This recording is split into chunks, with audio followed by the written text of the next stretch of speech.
Imagine this. You just spent years in the skies over Europe. You flew the P-51 Mustang. You painted the tail red. You escorted bombers with one of the lowest loss rates. You are a war hero. You saved the world from fascism. Right. But then the ship docks back in New York. You walk down the gangplank, chest full of medals, and what happens? A parade? You get told to sit at the back of the bus. You get told, we don't serve your kind here.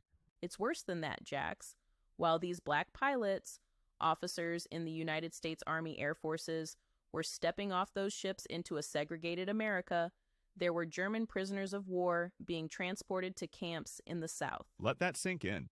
Men who were taking down American soldiers weeks prior were allowed to eat in certain only cafeterias. They were given respect.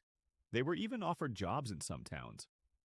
Meanwhile, the Tuskegee Airmen, the men who defeated them, couldn't even buy a sandwich in the train station. They proved they were elite in the air, but on the ground, the country wasn't ready to admit it. The narrative was still, they aren't smart enough. They aren't leaders. They aren't qualified. And that disrespect, that is exactly what set the stage for Las Vegas 1949. Welcome to the Unknown 49. I'm Marcus. I'm Nia. And I'm Jax.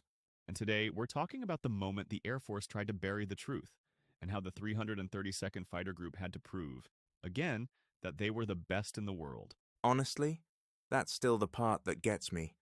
I consider myself pretty plugged in, but until we started this project, I had no idea. It feels like a glitch in the Matrix. How do you hide a trophy for 46 years? You don't hide it by accident, Jax. You hide it by design. That's why we say skill above suppression. The skill was there in 1949. The suppression is what we're dealing with now. Okay, so the war is over. They're home. They're disrespected. How do we get to Vegas? It's May 1949. The Air Force is brand new.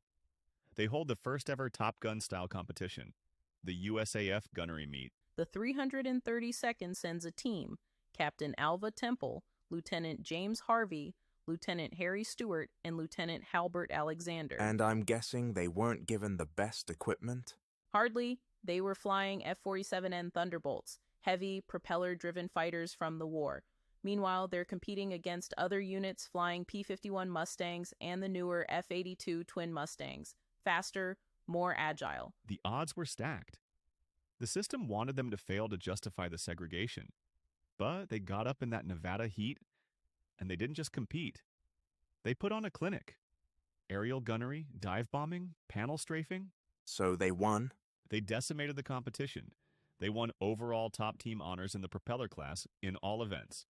But here's where the story turns into a crime scene. For 46 years, the Air Force almanacs listed the winners as... Tell them what the book said next to 1949 winner. Unknown. Unknown? You're kidding. The trophy mysteriously vanished. The almanac listed winners unknown, but it started even before that. You know that famous photo of them not smiling with the trophy? They were forced to go through the back entrance of the segregated Las Vegas Flamingo Hotel, take the picture, and leave immediately through that same back door. They weren't even allowed to celebrate in the room they just conquered.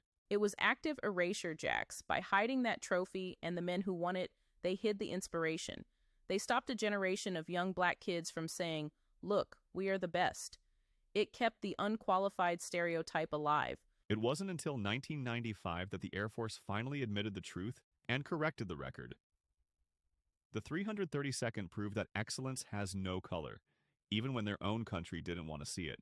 And the recognition didn't stop there, but it took a long time. That's right.